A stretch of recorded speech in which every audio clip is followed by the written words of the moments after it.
Hello, everybody, and welcome back to Chapter Tactics. Today, we are talking about Thousand Suns, one of the new codexes that's come out, partnered with Grey Knights. But today, we're talking about Thousand Suns. I am your host, Magikarp Usefly, also known as Matt. And with me today, we've got John P. Hey, everybody. Well, I'm glad to be here. And we've got our guest here, Jim Vesal. Hey guys, how's it going? Thanks for having me. Yeah, boy, dude. Are you excited to talk about this Dex? I am, because I just feel like there's a lot of fun stuff in it. And also I can vent about my things that I'm not happy about. So always an opportunity to get my feelings out on the internet. I never do that ever. Yeah. The internet's made for venting. It truly is. Just scream into the void. Yeah. John P., have you had time to look over this codex? Because I've been reading it like crazy since like 2 weeks ago from when the leaks first came out. Yeah, I've been looking at it at a very high level. So I kind of I know what some stuffs are, but I have some stratagems that I think are neat, but nothing in terms of deep dive combos or anything like that. That's what I'm leaning on you guys for that. Yeah. There's some cool stuff in here. Jim, I think that Jim, you mentioned earlier when we were talking that you're going to be just playing just Thousand Suns and that's it as a mono faction for the rest of the year. Yeah, well, so we're actually I started a BC, so I'm in British Columbia, so BC 40K League about 10 weeks ago, just as our restrictions were starting to lift, and one of the rules was you had to stick to one faction. And so in the hopes that Thousand Suns would be out before the end of the league, I chose Thousand Suns as my faction. Of course, it's now the final week of the league this week, and I'm just going to get one game in with my Thousand Suns. But I have about 2 local events coming up in the next 6 to 8 weeks, so I'm going to play those guys in those events. And, I want to give this book a really good shake. With that said, I mean, I am a Chaos Jank Master, not quite as janky as Mark Perry, but I will probably try some Soupless as well. But for the most part right now, I really want to kind of dig deep into the Cabal points, which is essentially the unique army mechanic for pure Thousand Suns. Yeah. And I think there's a lot of play there. And I think there's enough now in this book to make it viable independently, whereas before I didn't really feel that way. Yeah, because before it was more of a soup army. Definitely. More than anything. You would soup Magnus in, and then that was pretty much it. Maybe Yeah. Ahriman. Throw in Ahriman just to get that warp time, which you can't do anymore, sadly. Yeah, sadly. But there's still some other cool stuff that you can do inside the decks now. Absolutely. So yeah. All right, cool. So usually we do a Did You Know, where it's a fun fact, and we do a roundtable of what's happened, but we have so much to talk about with this codex that I think that we could just skip that and go straight into just talking about this codex. We'll start off with a roundtable of what everyone thinks about the codex first, and then we'll dive even deeper into the codex. But first, this show is brought to you by FrontlineGaming.org, where you can get amazing game mats for not just your 40K games, but almost any tabletop game out there. Purchase miniatures at a discount and join some of the largest 40K events in the industry. They also have the largest 40K podcast network in the business, with shows like Signals from the Frontline, Chapter Tactics, which you're listening to right now, 40K Game Changers, 40K Stat Center, and Grim After Dark. Plus, there's so much more. So that's frontlinegaming.org, or you can click on the link in the description of this podcast on all the social media goodies. Plus, tickets for the SoCal Open are out over here at the Dice Check Studio. All of us are going to be heading over to the SoCal Open, so if you want to go and come talk to us or just play just a bunch of 40K over the course of 3 days, go check it out. Go get your tickets and join up. It's going to be a great time. Now, with all of the upkeep out of the way, this is the fastest time that we've ever gotten to the main topic for this. Yeah. It's a little bit strange, but I just want to get straight up into this. Let's start off with a roundtable. John P., you want to go first on what you think about the codex so far? Yeah, this is not a simple man's codex. There's a lot of complexity to this, in my opinion. You're not. I wouldn't say it's not. I wouldn't say it's beginner friendly at all. It's kind of just looking at it straight up. You wouldn't think it was very good, but there's just a lot of you need to deep dive into it and figure out all the combos and stuff to really unlock the codex. That's what I think of it so far. Yeah. Do you agree with that, Jim? Like in the sense of you need to layer a lot of stuff in order to get to where you need. It's not you just open up a data sheet and then you're just like, oh, Darklance. Yeah. That's amazing. Yeah, so like the data sheets didn't change a ton. Outside of the demon engines, for the most part, they either actually got worse or change stay the same. So the strength of this book is not really in the data sheets, and the strength I think is really in the layering of psychic abilities, stratagems, cabal points, and the legion abilities. How all those things kind of interplay, I think, is where you're gonna find the kind of strength of this book. If you're looking for it in the data sheets, which some have improved, some have gotten worse, and I'm sure we'll talk about that, but that's not where it is. And overall, I'm happy with the book. I think it's much better than the 8th edition book, which felt very phoned in. But and I think it will be competitive. I'm sure there'll be certain matchups where it's going to be not good against, and then there's going to be certain matchups where the army is just going to run amok and be unstoppable. So it'll be interesting to see, I guess, how people play these things. The army, and I think there's actually a lot of different builds, which I think is really interesting. And I'm sure we'll get 2 or 3 really good builds out of this book. Oh yeah, most definitely. And I think that that's kind of like what you were saying, right, John P., where it's not a beginner friendly book in the sense that most books you look at the data sheets, you look at the way that the army plays, and like Space Marines, right? You look at it and you can kind of understand how it plays at face value. Exactly. But this one, it's a lot of, you have to really prep stuff and understand what psychic powers you need to do, what stratagems you need to do, and it's more complicated, but it still packs a pretty big punch. Exactly. Yeah. You took the words right out of my mouth. Yeah. Is there anything else that you wanted to say as like an overview for the book so far? I'm excited to see what people are going to be able to do with this, because like we mentioned, there's a lot of layering, so there's a lot of different paths that you can take with this, and like there's so many different cults, so many different spells, a lot of neat stratagems. So yeah, let's hop into it. Yeah. Jim, do you want to add anything else onto the overview of the Codex before we dive more into it? No, I think I covered everything. There's definitely some weak points, which I'm sure we'll talk about as well. There's things that are very disappointing about this book, that I think are missed opportunities, I guess. But overall, I think that when I look at a book like Admech and Drakari, it feels like everything is good and everything has a role. There's certain things in this book where it just feels like it's a waste of printing paper because no one's ever gonna use them. But like it's like one of those things where if you compare every single book to something like Admech and Drakari, that's already like obviously super overpowered or like super overtuned, then every book is not going to be at the same playing level. You want things to be a little bit below it, then that means that things are more balanced, correct? Yeah, and I feel like them not being at Admech Drakari level is a good thing, obviously. Yeah, it's actually healthy. Yeah, it's healthy. Yeah.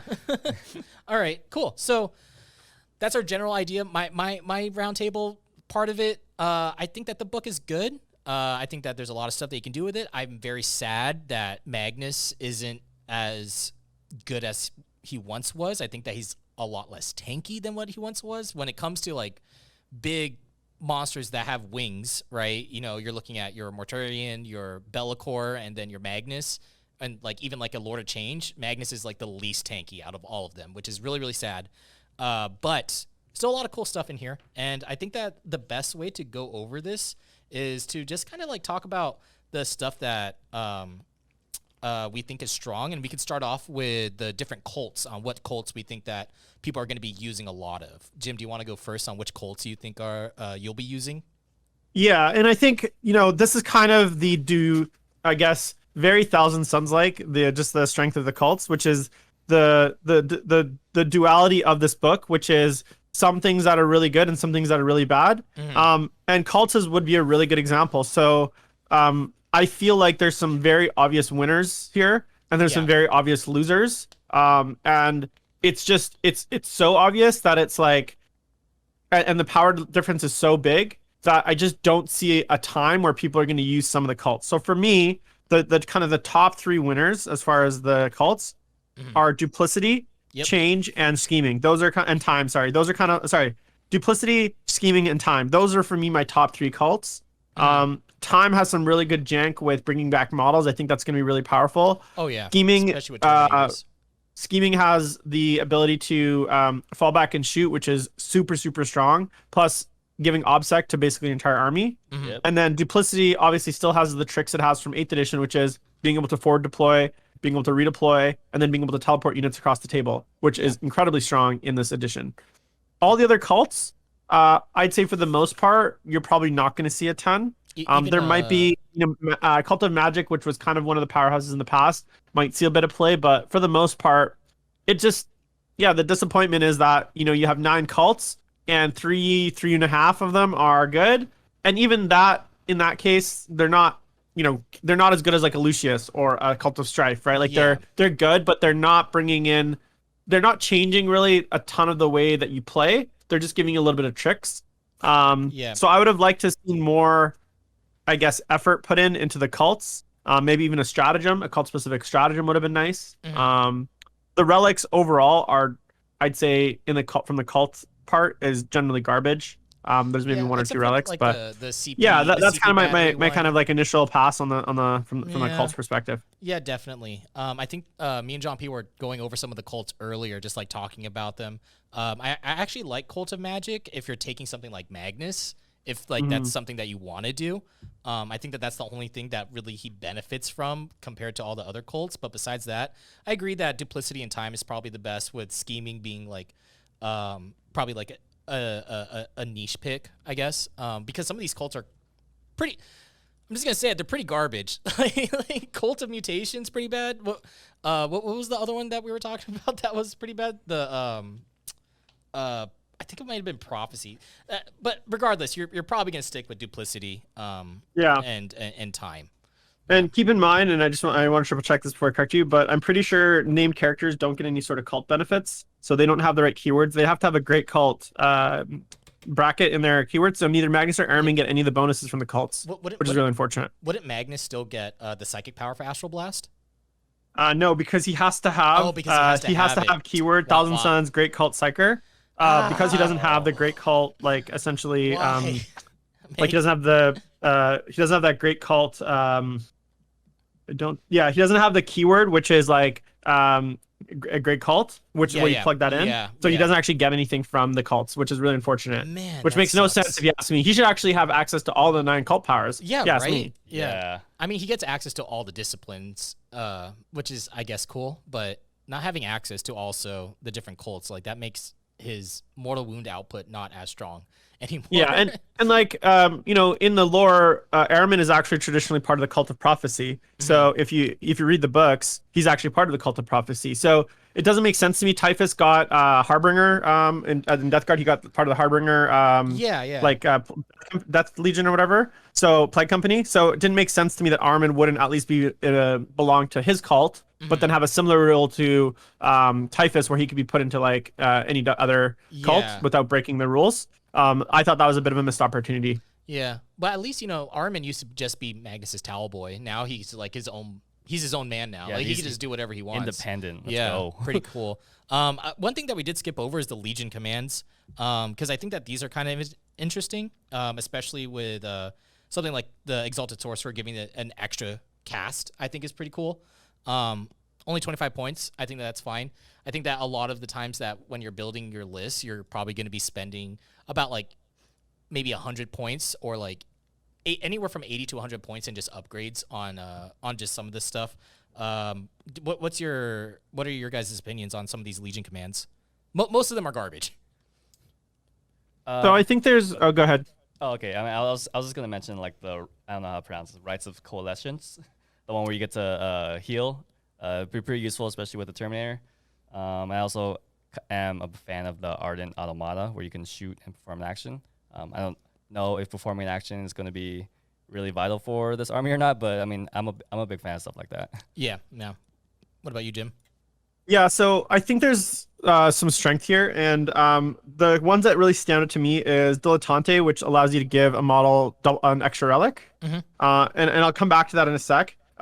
The other ones that are, I think, really strong is Loyal Thrall, where you can attempt to do a psychic action and do a psychic power. Yep. This is actually quite strong because one of the things that I think is going to make Thousand Suns much better is the new secondaries in this book. The secondaries themselves, I think, easily are going to increase the win rate of this book just on their own because they are so good. And so being able to do psychic actions, which many of the secondaries are, and cast spells, I think is going to be very strong. The other one I like is what you mentioned, the Rites of Coalescence. And why I like this specifically is because with Cult of Time, basically, and there's two spells. So there's a Warped Regeneration, which is a stratagem. And basically this means that anytime you roll an unmodified psychic test of 9 or more, you either heal a model up to D3 wounds, otherwise you return a model with full wounds. Now, because the Rites of Coalescence lets you heal it, then regains their wounds in the command phase, it means whenever you use this stratagem, you'll never have a model with damage on it, which you always means whenever you use that stratagem, you always get a full model back. And where I'm going to be using this is with Cult of Time to combo on my Terminator block to get up to 2 models back a turn. And I'll talk to you guys later about how to basically guarantee that to go off every turn. About 9+. We can so I think that's really strong as well. And then the last one I like is the Ardent Autonoma, which again allows you to perform a regular action and shoot. So anything that allows me to perform actions and still do other things, I think is actually quite strong, given that secondaries are such a big part of the game. And the game has really turned into like an action economy. And we have so few units. We don't have a lot of things to run around to like have like, I mean, Xanagors obviously can do it, but you're not gonna have a ton of extra things that you just want to waste on actions, especially rubric squads where you want them casting or shooting. So having these abilities to both do actions and do other things, I think is really good. Oh yeah, 100%. And then being able to res 2 termies off of what the 9-up stratagem. I forgot what the stratagem is called. Warped Regeneration. Warped Regeneration, which I was just talking about. Yeah, and then you could just keep casting something like Smite, and then just get it up to a 9, and then just auto cast it with a Cabal point, and then just res 2 termies. It's pretty good. That's really good. Yeah. Like those termies are going to be hard to shift to begin with. Being able to bring 2 back a turn and heal 1 as well. So it's like that's going to make that unit really sticky. Yeah. That's why I feel like To the Last might be a really good secondary to take in addition to any secondaries from this book for K-Suns, just because the termies are going to be so hard to shift off the board with their -1 damage strat, plus healing, and then also resing 2 units or 2 models at the same time. Going to be pretty good. And then they also have a lot of firepower that they can do with like 3 CP. But we can talk about that. We can talk about it now because we can just start talking about some of the stratagems here. Some of these stratagems are good. I think that the biggest ones that I really like, obviously, is going to be Warped Regeneration for the +2 termies. I also like Infernal Fusillade with Wrath of the Wronged, just because you can get Termi Blob to get like 50 shots with Inferno Bolt Pistols. If you're going to take like While We Stand, just, taking... Or yeah, if you're taking like a 10-man blob, you don't have to use things like Warp Flamers or anything. Just give them their Inferno Bolters, and then all of a sudden you got 50 shots. You can have them hit on 2s, and then they wound everything with essentially +2 to wound, which is pretty nasty. Well, +2, I think you only get +1, I believe. So well, it's +2 because you get +1 to your strength with +1 to wound. Yeah. So then you would wound things like T8 on 4s. Yeah, I mean, I think my favorites, there's a few. So I think in Social Confusion, giving one of your vehicles an additional AP is actually really, really good, especially comboing that with a Volcon, for instance, a Forge Fiend, which have greatly improved, or any of the, like, anything that's like AP2. Right now, like, there's a lot of ignore AP1 and 2 out there. Yeah. So having something that can break into that AP3 when needed is actually really, really nice. And then the other one that I love is Inescapable Forewarning, which is basically a 18-inch prospect scan. And the cool thing is in order to activate it, you have to have an Arcana Stars Psyker within 6 inches of a core unit. Now, all of your Rubric squads and your Terminators will already have that built in, so they don't need anyone extra because they actually give themselves that. But you can also use this on, for instance, like a Volkite Contemptor. So you could have a Volkite Contemptor Overwatch because it's core.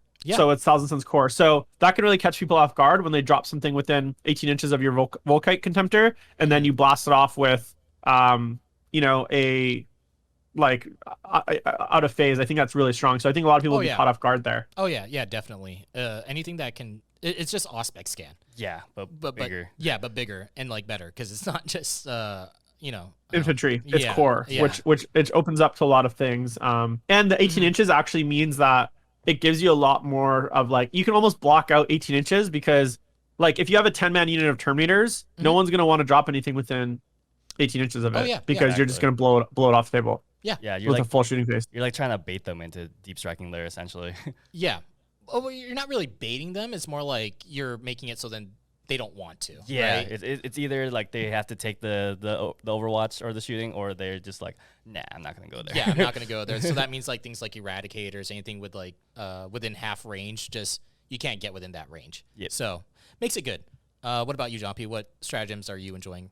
I was a fan of like the Unwavering Phalanx combo where you could bring something down from damage 2 to damage 1, which would activate your All's Dust. Yeah. So you get +1 your save. That one's pretty neat. It's pretty good. 3 CP is a lot to spend though if you go more than 5. Oh yeah. That one's pretty neat. I also was a fan of Implacable Guardians. If that's the one where you have a character. If you have Terminators or Rubric Marines within 3 inches of it, they essentially get like the bodyguard rule. So you could maybe place the Demon Prince or something on an objective, and then have some bodyguards behind some obscuring terrain so that it can't be shot at. Yeah. Well, I think that actually a Demon Prince, because it says Arcana Astartes character, so I don't think that a Demon Prince is an Arcana Astartes. It should have the keywords. I'm pretty sure, because yeah, it does have the keywords. Yeah, it does. So it has Arcana Astartes. Yeah. All right then. Yeah. Yep. There you go. So you can have your smashy Demon Prince be up in their grill, and then just pop this for 1 CP, make him unhittable, and then also use Perplex, and then like it makes it harder for people to choose what they're going to be shooting at, which is nice. Okay, and then what are there any other stratagems that you enjoy here, Jim? Yeah, I think so. There's just 2 more I really want to call out. For instance, Psychic Dominion allows you to have basically a 3d6 deny. So when you're playing other Psychic armies, I think that's quite strong. Oh yeah. Obviously, the other one I really like is the Malefic Scroll, just makes your smites a flat 3.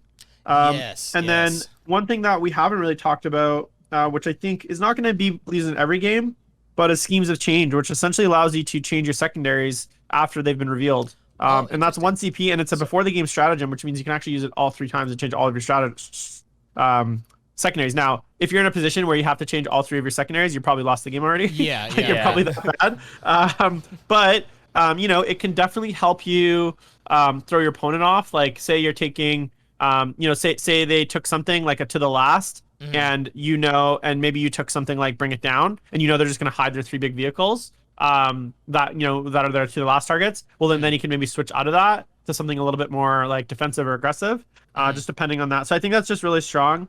And then lastly, obviously with the Infernal Master, which is one of the new units, being able to automatically cast a pact, the pact is really nice. And the thing is, he can do it on himself. So because he is Thousand Sons Infantry, and he has friendly Thousand Sons Infantry, so he doesn't actually even need to be within 6 inches of anything. He can just basically stab himself and automatically cast his pact, which is really nice. Yeah. It's pretty fun. And then heal himself with like Temporal Manipulation, for instance. Yeah. That's really interesting about the what's it called? Schemes of Change, because even John P and I were like talking about it.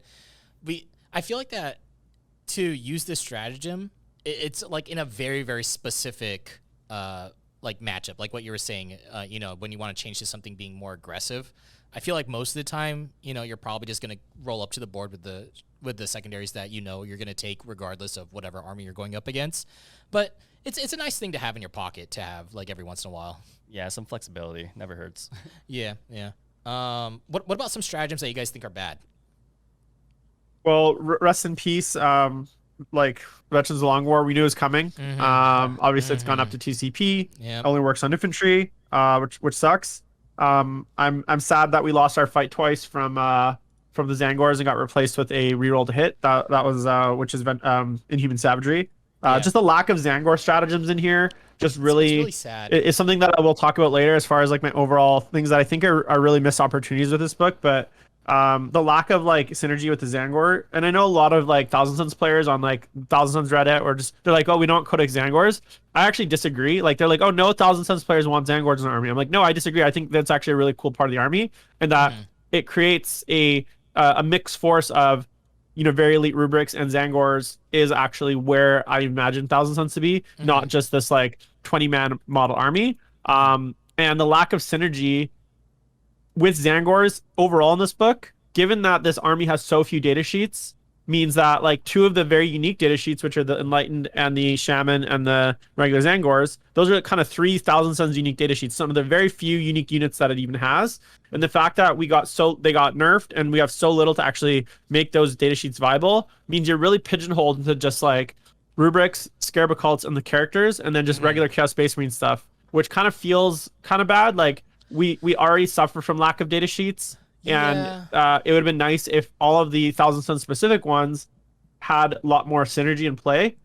So I'm not just stuck taking a bunch of Chaos Space Marine units. You know what I'm saying? Yeah. Because like from the only thing that when I look at Zangors, I just look at them as like really cheap action monkeys because they're only 70 points. So like that's really only it. But we'll talk about it later. Yeah. We still have more to go through. Jumpy, do you have any stratagems that you want to talk about that are like that you don't like or wish were better? I'm like iffy on like Risen Rubricae, the one where you can forward deploy your Rubric Marines. Obviously, forward deploying is very good in 9th, but it's 2 CP. And it's just like one unit of Rubric Marines that you're forward deploying for 2 CP, which is kind of brutal. And you can only use it once. Regardless of like the battle size you're playing. So. Yeah. I've seen people that like using Risen Rubricae with like 10 Rubric Marines with Warp Flamers, but for the points cost for that to do that, and then also the CP on top of it, I don't think is worth it. For 1 damage weapons. Yeah. I just feel like it's not very worth it, even if you do get like 96 Warp Flamers. Yes. So this is stratagem's really only good in Cult of Duplicity, which gives you the option to redeploy that Rubricae unit if you don't go first. Yeah. I think the problem with this, and the thing that a lot of people love Duplicity, and I think the teleport of Duplicity is actually the strongest part. The forward deploy and redeploy, I think, are a bit of a trap because it kind of pushes Thousand Suns players to play a bit more aggressive than I think they want to. Yeah. You actually want to play a much more paced game in the mid board, and really kind of play the game at a slower pace, because remember, most of your damage is between 18 and 24 inches, right? So throwing up a unit of rubrics to just get slaughtered early, even or investing a bunch of resources to try that trick and then going second and having to basically pull that, losing those 2 CP, spending those 2 CP for nothing, spending that Warlord trait for nothing. It's a big feel bad. It's a big risk. And so sure, when it works, it's cool and it's fun. But when it doesn't work, it's a lot of lost resources.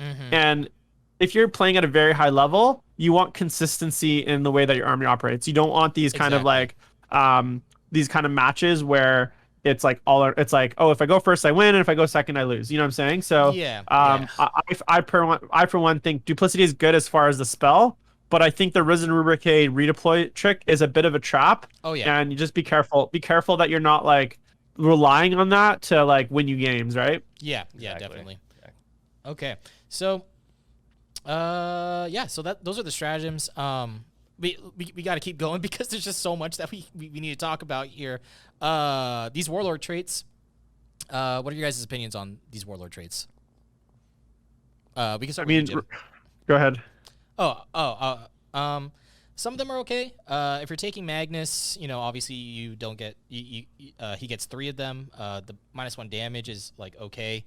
He can get 2. He can use 2 Cabal rituals, and then he knows all of his psychic powers from all of his disciplines.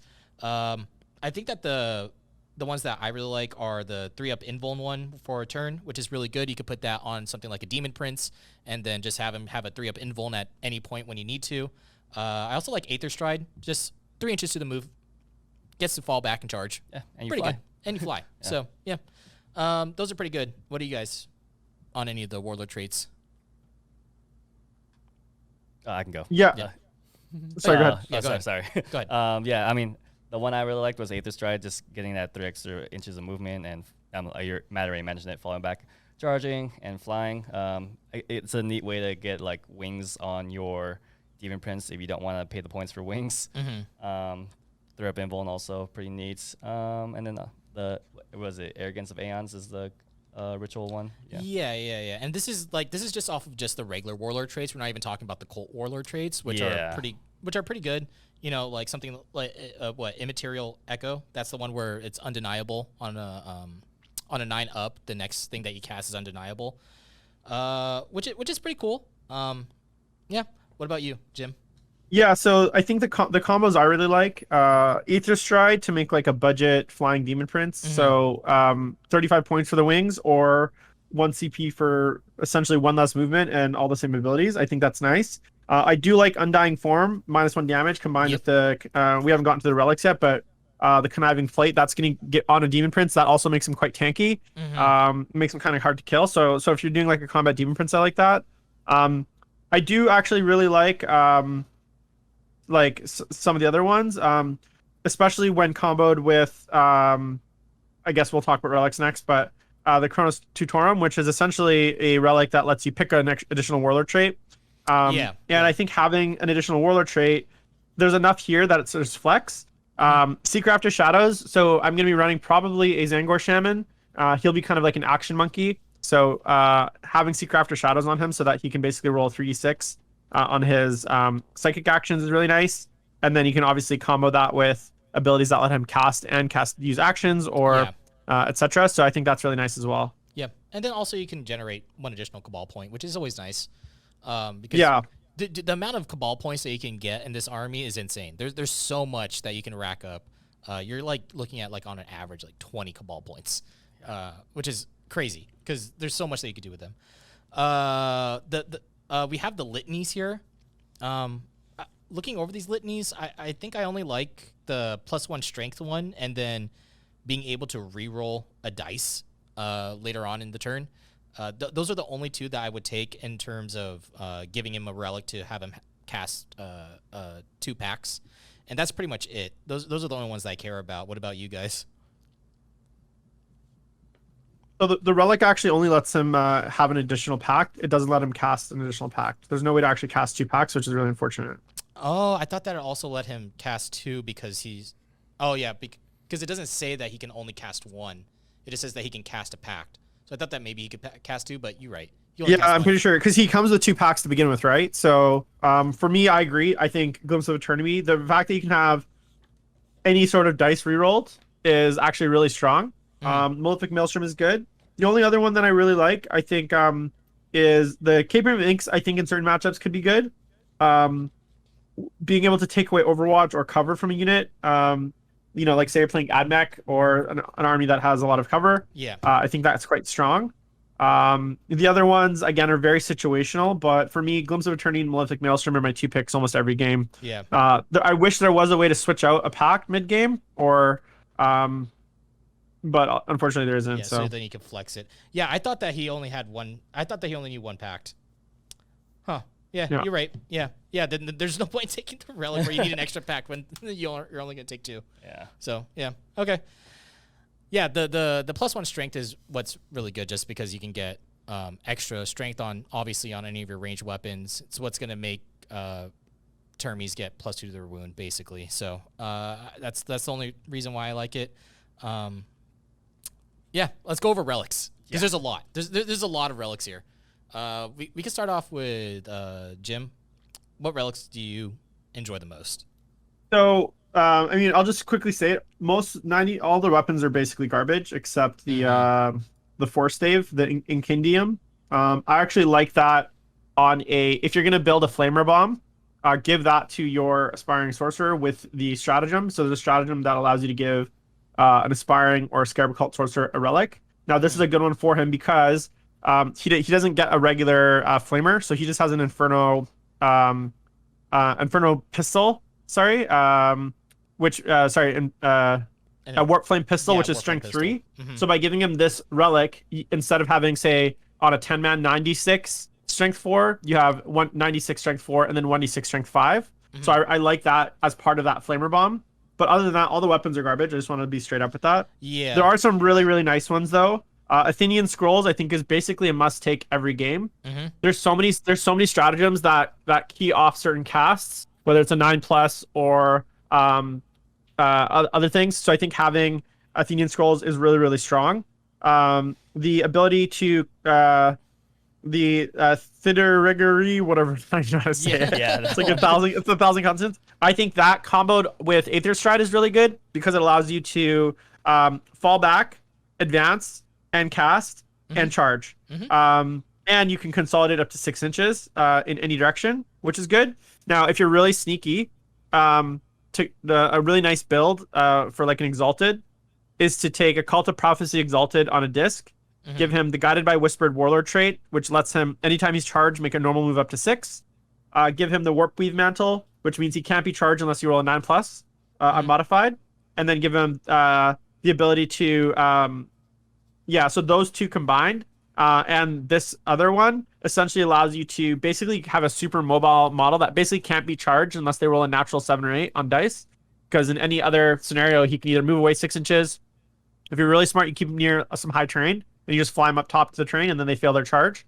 So he's actually really, really hard to charge. And then obviously you can bodyguard him as well. So you have this kind of unchargeable, unshootable character that you have out there. And it just is just a huge pain in the ass for your opponent that can kind of advance, charge, fall back, run around, be super annoying. So I think that's actually like a really nice relic as well. Yeah, that combo's insane. Yeah. It sounds pretty irritating that, and then also it could just keep just casting Doombolt, casting like all these psychic powers to just dish out mortal wounds, and it's disgusting. Absolutely. Like and then obviously Dark Matter Crystal making a return is great. I think that's a must take in every list as well, just because of the fact that if you're not playing Cult of Time, your army is quite slow. So in any non-cult of duplicity list, I think you have to take the crystal, pulls models out of combat so that they can still shoot, move things around late game. So I just think it's just a game-winning relic, I think, which probably makes it. And then my favorite one actually is the Chronosautorum.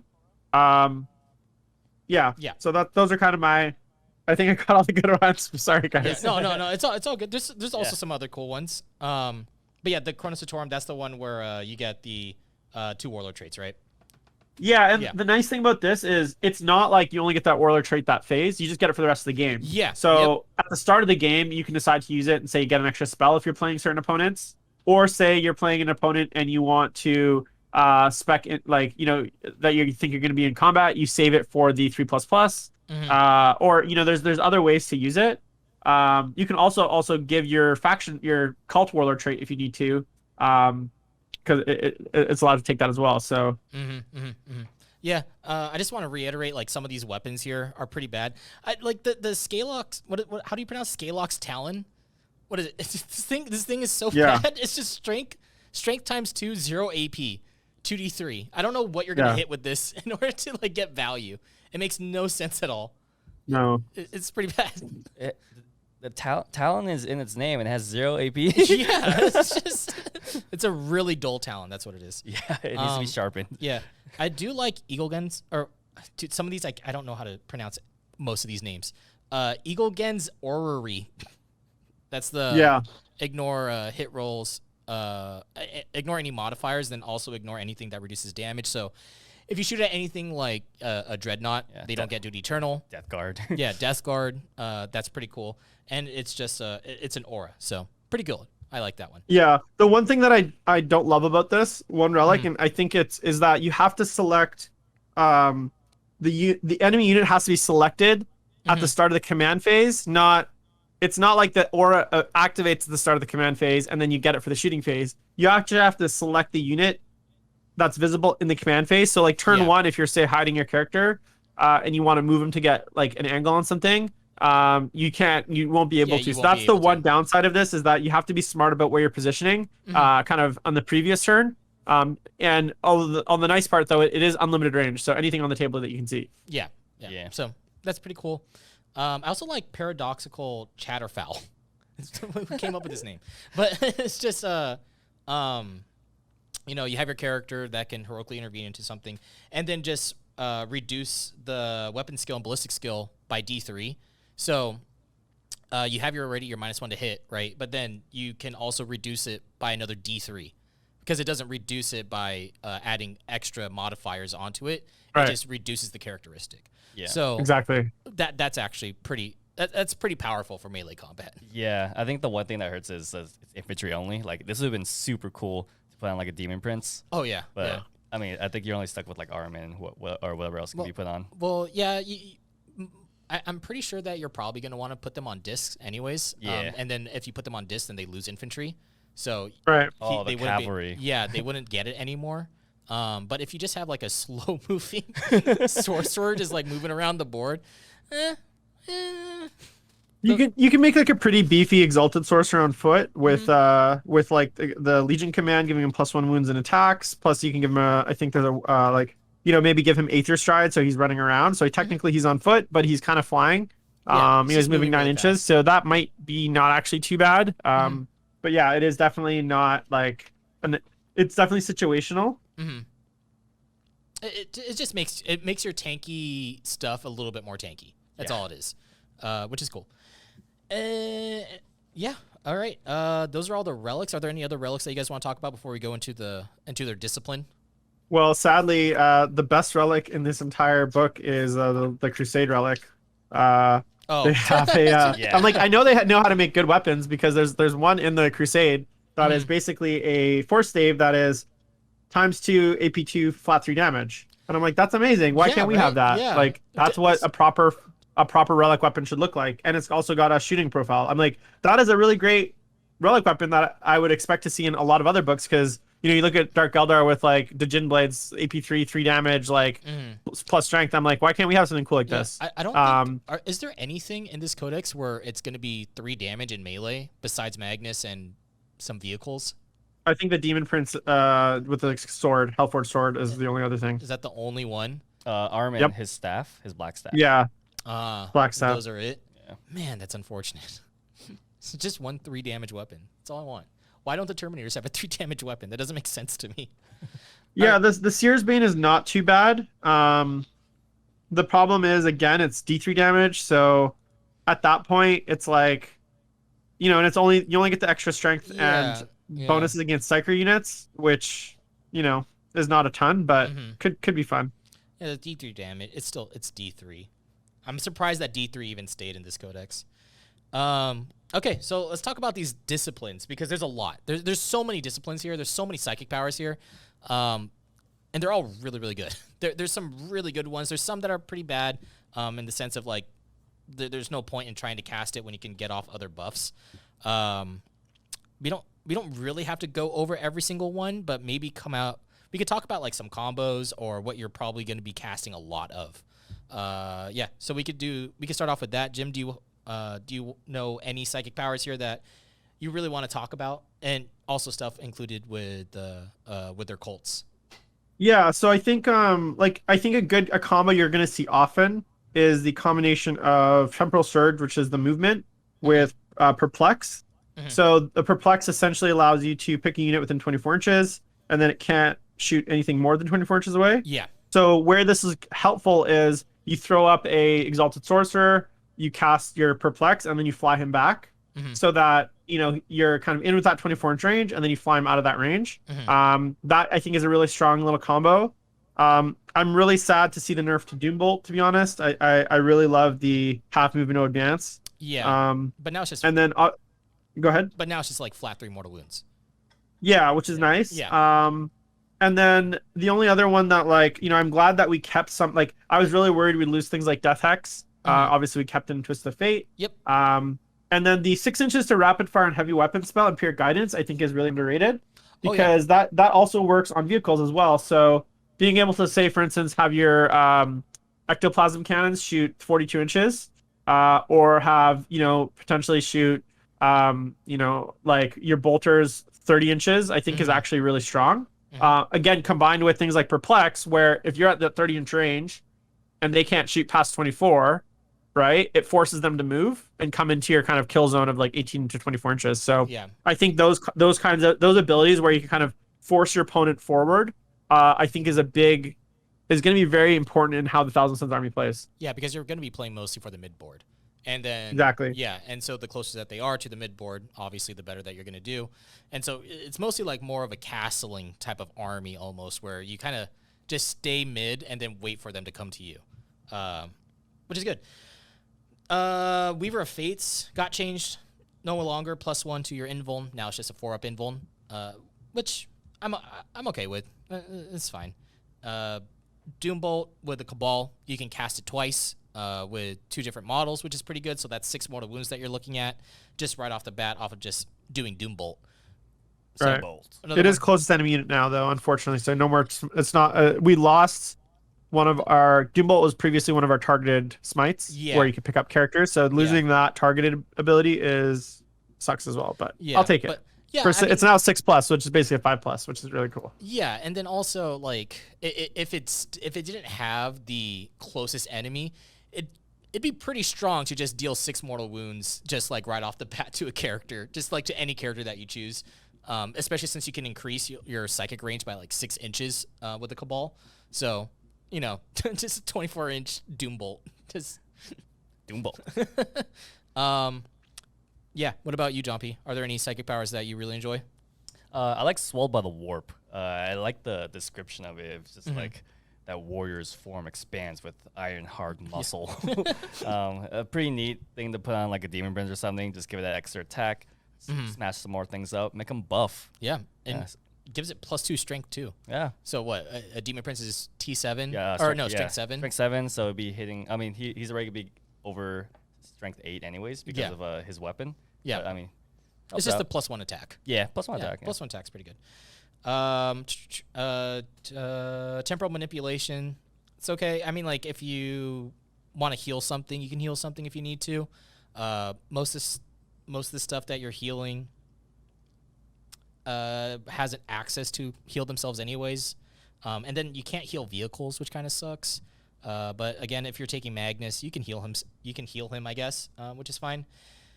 Desecration of Worlds is a cool concept, especially against something like a Horde army. That's pretty interesting. Just because if you have like 20 models and then you just whenever they move, just on a 6 it deals a mortal wound, which is 6, funny. bro. Yeah, so that's pretty funny. But yeah, that's all that I wanted to talk about. Are there any other ones that you want to talk about here, Jim?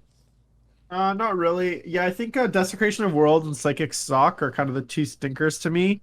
Baleful Devolution, I think it's like a good spell on paper. So this allows you to, if you're playing, say, an army with lots of 6-man blocks or units with 6 or more, like I don't know, like Terminator blocks, I think this could be useful. It's kind of like a better version of Xenatus Firestorm in a way. But obviously it's a lot more situational. And like you could potentially roll like, you could juice this up with pluses to cast and get like 13, 14. Even in that case, you're still only doing like 2d3 mortals. So at that point, are you better off just like casting a Doombolt and a smite? Like, you know what I'm saying? So it's like it feels good on paper, but if it spikes, it can be really gross. Like I roll 4 6s and it's all of a sudden 43 mortal wounds. Yeah, but maybe it's not throw an additional consistent. D3 in there with the Cabal point. It's like, okay, that's really gross, but yeah. We didn't even talk about Presage. Presage, which is just the +1 to your hit roll. That's also pretty good. Works on it's any Thousand Suns unit, so you can put it on your vehicles, you can put it on your termies, just literally anything. Oh, +1. Yeah, and it's just attack, so it could be melee or shooting. Yeah, so you just get +1 attack. Pretty good. When a lot of stuff hits on 3s, so you just get stuff that hits on 2s. Cool. All right, now we can finally talk about these Cabals. This is the meat. Yeah, this is the one that a lot of people are just going to be when they're making their list, trying to get probably as much as you want. I feel like that 16 is probably good enough, but you can get it up there to like 25, 26. It's really, really easy. The ones that you're probably going to want to use all the time is the Malevolent Charge. So then when you smite, it's just an extra D3. You pair that with the Stratagem that makes smite just a flat 3, and then you're doing 3 and then plus D3. D3 plus 3. Yeah, way of getting that. pretty good. you have +2 to your psychic test, you get +1 to your psychic test, and I feel like that what's great about them is that you just do it after taking the test. So you don't have to do it before, you don't have to do it preemptively. So when you just decide that, you know, you want just an extra cast or you weren't able to get the specific power that you wanted, you can pop that. And even though it's like 9 Cabal points, you usually have enough Cabal points where you don't really care. Yeah. What about you, Jumpy? What do you think? Let's see. I guess Echoes of the Warp for only 4 points to get a CP. If you don't have any other ways to generate CP, I feel like might be pretty decent. I mean, like you mentioned, I'm a big fan of the +1 to cast, +2 to cast that happens after the fact, so that you know you don't have to commit before. You can do it like only when you need to do it. Obviously, the one that a lot of people were going off about was the one where you can't, your psychic ability can't be denied. Yeah. For 8 points, Kabbalistic focus. So yeah. Yeah. I think it's fine. I just don't know what psychic power is so pivotal where I don't want it to be denied. Besides maybe a psychic test, where I want to get the points off of a secondary. I think that's the only problem, is that all the other psychic powers I have, maybe Weaver of Fates, and that's maybe it. What about you, Jim? Yeah. Sorry. Can you just repeat that question? Which Cabals do you enjoy the most? They're all great. Yeah. They all have a purpose. So for instance, we were talking about being able to do psychic actions and other things. That's where I think Echoes from the Warp comes in. So between Echoes of the Warp and then the Loyal Thrall Legion command allows your sorcerer essentially to do that psychic action and cast a spell. So essentially, for 4 Cabal points, you essentially get a free CP because it's a Warp Charge 3 means basically with your +1 to cast. Yeah. I think even if you roll double ones, you'll still get it, because I don't think double ones auto fail. So so that's nice to be able to do that and just kind of generate command points automatically. Obviously, I think Malevolent Charge you'll be using in every psychic phase, and especially the fact that it's after you've inflicted the mortal wounds. Yeah. So say, for instance, you're trying to snipe out a character with Zeech's Firestorm or something else, and you only do like you do 3 mortal wounds and you needed a 4th. Well, you can drop this and do another D3.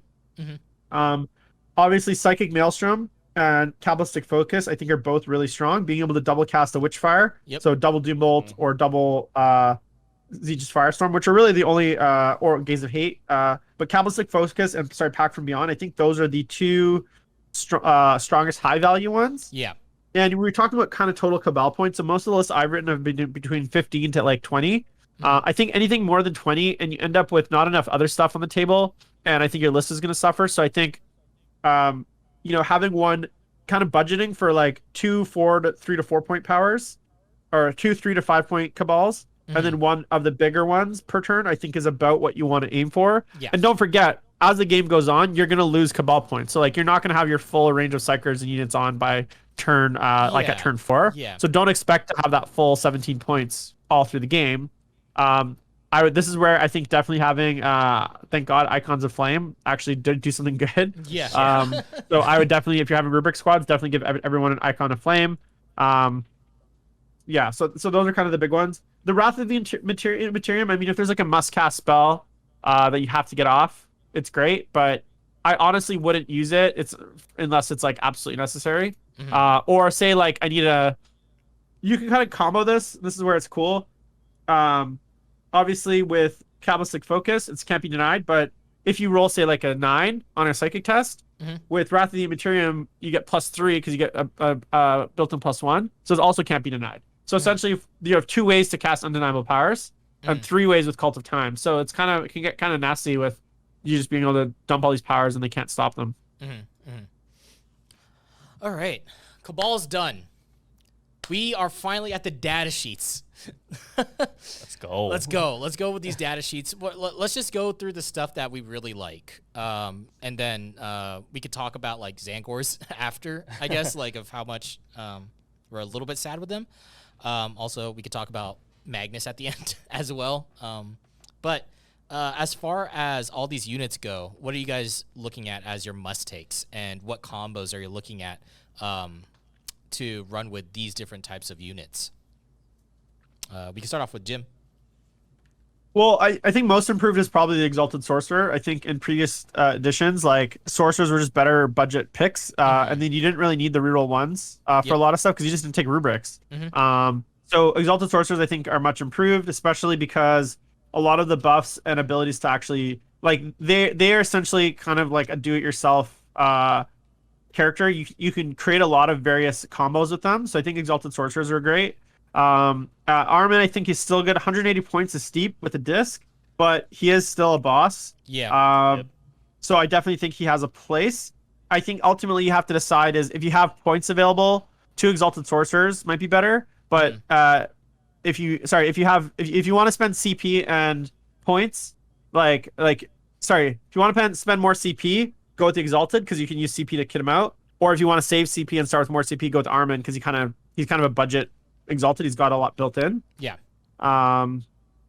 Yeah, we were just talking about characters, or just want to go through everything? The whole thing. Like anything else that you really enjoy. I know that you like just the really Demon quickly, Prince, right? Zangor's rest in peace, my friends. Going to web skill 4 really sucks. Yep. And then obviously Scarab Cult, probably the most improved award goes to with the damage to Kopesh's, also obviously having Obsec now, which is really strong. I always have a soft spot for Spawn.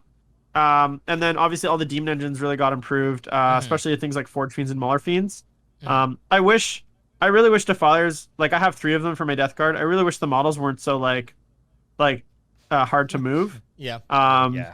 And like operate. They're just so like cumbersome. But I think Forge Fiends and Mauler Fiends got really good. And I expect to see a Forge Fiend in almost every list. It just provides some really strong long range shooting. The Hades autocannon going to AP2 instead of AP1, and then obviously AP3 with the stratagem makes it actually like a really, really efficient way to pick up raiders or horses and stuff like that. Mm-hmm. Yep.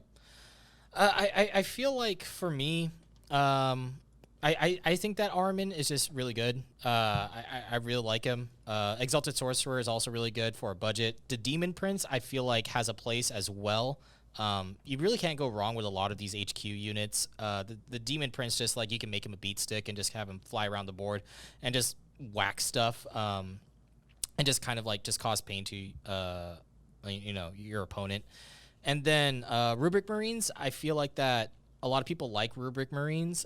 They're good. I mean, like they all get their 5-up invulns and everything like that, and also they're fearless, which is a really big part of Rubric Marines and Terminators. Just being straight up fearless is crazy to me. But still with them, a lot of these profiles, in my opinion, are kind of weird because a lot of it is 1 damage and there's not really a way to bump it up from 1 damage. So that's like my only problem. Like a Soul Reaper cannon, you get 5 shots of it, but it's still like strength 6, AP3, 1 damage. Yeah, I think we were talking about this earlier. Like imagine a Thousand Suns mirror matchup. They just would not be dying. Yeah, because they would always be saving on 2s. Yeah. It's just silly to me. That's like my only problem with it, and that's why I feel like that this codex you really have to layer stuff. Just because, Terminators only having a 2 damage melee weapon, I feel like is really silly. And then on top of that, only like really just 1 damage weapons. And I think that Jim touched on this where you really kind of want to bring stuff like a Mauler Fiend just because you get that extra oomph to your damage output, whereas everything else is kind of like mediocre. I actually kind of like the Defiler because he is somewhat cheap. You can give him +1 to his hit roll, right? Because he's a Thousand Suns unit, which is pretty good. But it is a pretty big base. Defilers are huge. Like it's really hard for them to fit through certain terrain setups. Yeah. I think something we didn't mention yet was the Rhinos. Rhinos, you could take a Kami Melta, 90 points, 5-up invuln, transport, or not even just transporting, just being all around the map, carrying around Rubric Marines with the Kami Melta, taking up space. I think that's going to be pretty neat. Yeah, the only problem that I have with the Rhino is just that you have so much access to moving around the map, especially if you're taking Cult of Duplicity. Yeah. Like, yeah, it has a warp charge of 8, but you have ways to get around it, so then it's not a big deal. So to me, it kind of makes Rhinos meh. It's more of like, what is it, ablative wounds more than anything. Yeah. because even though it has a 5-up invuln, it's still gonna probably get nuked pretty easily. Yeah. That's pretty much it. I can cry all I want about Magnus though, and some Zangors. Even Jim, do you want to talk about Zangors for a bit? Because I still feel like Zangors do have a place in the sense of like 70-point action monkeys, just kind of holding a backfield objective and just being there. But that's really the only use I see off of Zangors. Yeah, well, so I think I think Zangors will play an important role because we don't really have like you don't want to be using rubrics to like screen out your army. So like you don't want to have them to a speed bumps or screening out. So I personally think that like at least 2 10-man units of Zangors is probably like something that's going to make it in every one of my lists just to be there to kind of take up board space, to give me board presence. Remember, most of your rubric squads are going to be 5-man. They're not going to have a lot of like board presence. And so having things that kind of like you can throw in and just kind of gum up the mid board so that people can't access your army easily, because if you just build a pure rubric army, they're going to be able to get into those rubrics really easily. So the Zangors provide that kind of like, I guess, meat shield for your rubrics. Obviously it protects against things like smites, can obviously jump on objectives, and you know they're not amazing, but for 7 points, T4 5+ invuln, movement 6 7 with the Brayhorn, they're not bad. Obviously, like given that a cultist is like cultist will never see play. If I'm putting in chaff in my army, I would never take cultist because for 2 more points I get a strength and a toughness, I get a 5+ invuln, and I get an extra attack with an AP, right? And I get 1 more point of leadership. So it's like in no reality is a cultist like is that not worth the 2 points? That's like easily worth 2 points for me. So I just don't see a situation where I ever take cultists at this point, which sucks because I have 80,000 Suns cultists painted. But with that said, like I do think Zangors have a role. Obviously with a shaman, which I think you should also include just for those action monkeys and running around the board and causing trouble. They go down to 3+ to hit. They can reroll hits. You can still give them +1 to. Actually, unfortunately, you can't give them +1 to wound, which sucks. Yeah. Because I believe Wrath is only Arcana stars infantry. So you can't really give them a lot of buffs. You can +1 to hit. So they can go up to +2. They can only go up to 3+ to hit. Yeah. So like ultimately, I don't see them having a ton of like armies built around them. But I think having them as just like kind of like a forward deploy kind of garbage unit is going to be important in Thousand Suns. Yeah. And then the Enlightened is this like for me, this is like a huge missed opportunity. These guys were not great in 8th edition, and they could have really given the Thousand Suns a really fun, cool element with these, but instead they didn't really get improved. I mean, their great bows lost an attack, but gained sniper abilities, which again is cool, I guess. But they're just it's the fact that they're 1 damage. You know, if they were assault 2, 5 -1 2 damage, I think they would have been really strong. Yeah. And I just again knowing that the Zangor Enlightened and Zangor Foot are the 2 of the very unique Thousand Suns data sheets that are almost like not going to even be part of the army, kind of makes it feel like this whole army is just 2 unique units and then a bunch of Chaos Space Marine stuff and Magnus. Like it just doesn't feel unique enough. And the Zangor was, for me, the way that they could have really like given the army an additional dynamic, an additional kind of like variety, but instead they didn't get it. So here's hoping we get like a I don't know, Warzone Zangor like Sheridan supplement or something like that, where we can run like a goat army. But I won't hold my breath. One of the best things about Zangors is that they're not great, right? So because they're not great, no one wants to shoot at them. Nobody cares about them. And so they're just great, like in terms of staying on a backfield objective or just screening out something or just holding up space. Like you said, they don't perform well enough to where you want to build an army around them, and then people don't care about them enough to even want to shoot at them, right? And I think that that's the strength of it, and like that's kind of like, which is sad, but that's kind of the state of it of that unit. Yeah, like a unit of 20 with Weaver and Glamour is actually quite tanky, right? That's 140 points. You get a 4+ invuln and -1 to hit. Yeah. You throw that with the Dark Mana Crystal onto someone turn 1. Like in the mid board, that's actually like got a lot of like staying power, right? It's just going to be in the middle of the board. They're going to have to deal with it. It's going to hold up maybe 2 objectives. That's not an easy thing to shift, right? So I think there is some play there, is like using them as kind of like buffing them up with like Weaver and just throw and maybe Glamour, and then they're kind of gunked up in the middle. Maybe if you're playing Cult of Time, or just warp timing them up, because with they can basically go 12 plus d6 plus 1 with the warp time. So that's actually enough to kind of get the mid board and onto objectives turn 1. And 20 wounds, 4++, -1 to hit. That's a decent like thing that people are gonna have to probably either dedicate a decent amount of firepower to, or if they do come into melee, then all of a sudden they're in your kill zone for the rest of your army. So it's like, I think there's some play there. But again, I wouldn't probably put more than 140, 200 points of Zangors per list. Yeah. Like I'd kind of go minimal with them. Yeah. I feel like that the last thing that we can do here to talk about this is kind of just go over Magnus a little bit. Magnus, My boy. Yeah, he probably got the biggest glow down out of this entire decks. Kind of just got shafted a little bit. And I think that even when you're running Chaos, and like usually Chaos will soup stuff like Magnus into like a Demons list, or whatever you want to do in Chaos. But I feel like that even if you were to soup in Magnus, he just does not do what you would want him to do for his points cost. He seems pretty bad. Even with -1 damage, he's still technically not as tanky as he was before with Weaver.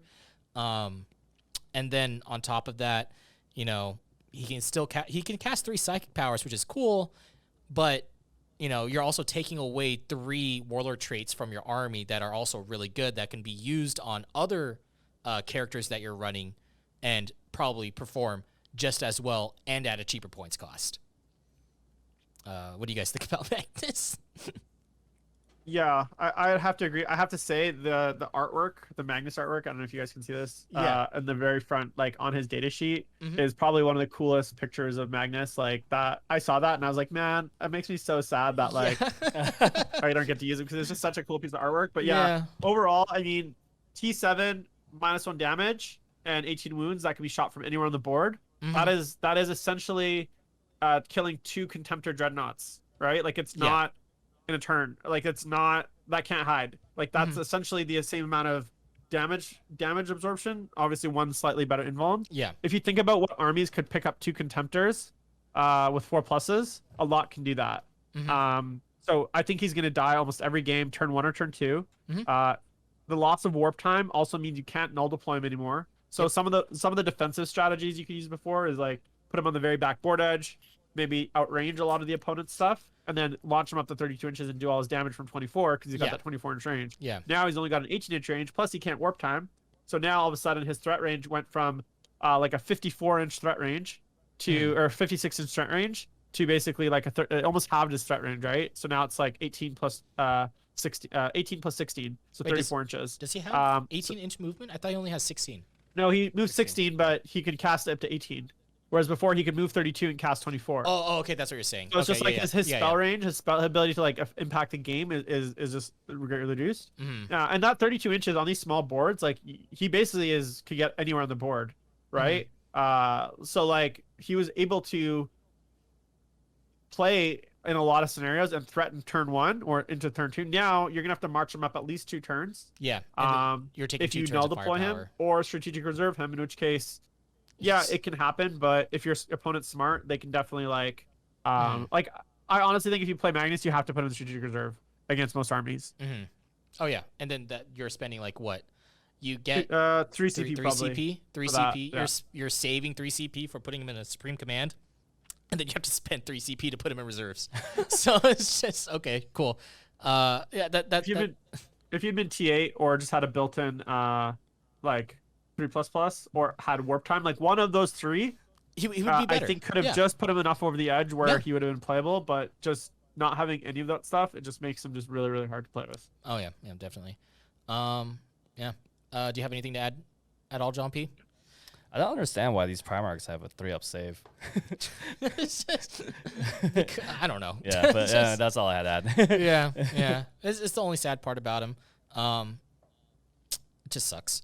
But in general, I think that we can all agree that this Codex is actually pretty good. Yeah, definitely. Where would you, I guess, in order to end off this, because we've been talking for a pretty long time, where would you rate this Codex at, John P? Definitely below Jakari Admech, probably below Sisters. I would say between Sisters and Space Marines. Okay, all right. Somewhere in that area. Looking at like an A tier. Yeah, definitely A tier. Okay, what about you, Jim?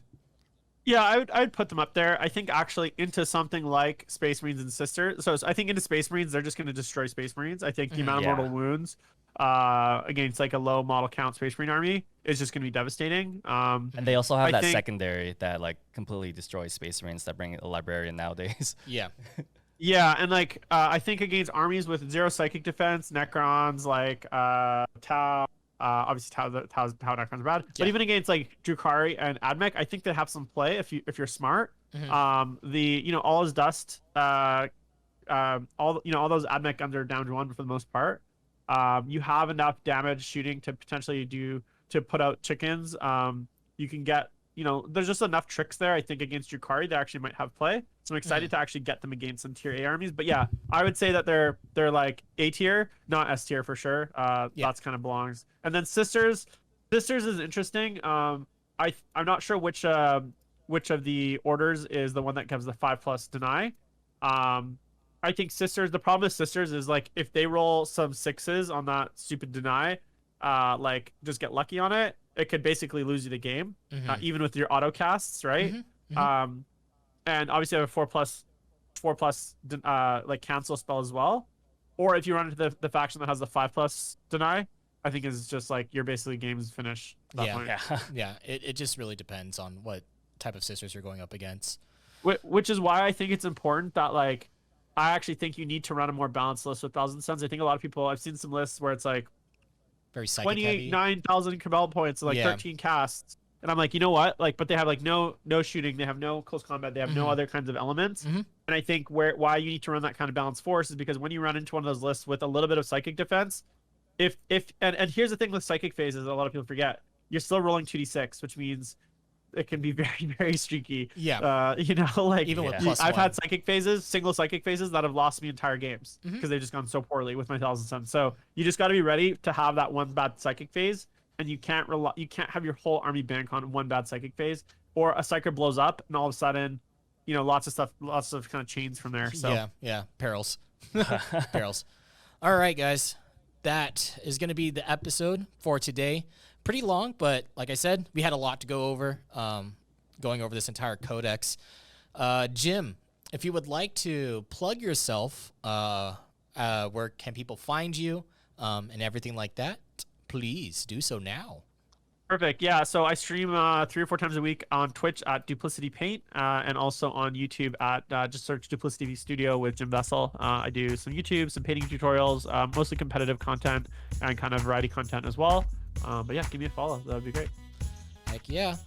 So that'll be it for this episode. Thank you guys for joining us. I hope that you guys had a great time. If you guys want to check out this conversation, we do it every single Tuesday at 6 p.m. Pacific Standard Time, where we talk about everything 40K related as much as we can. But yeah, thank you guys for listening to us, and goodbye, everybody. See you. Bye-bye.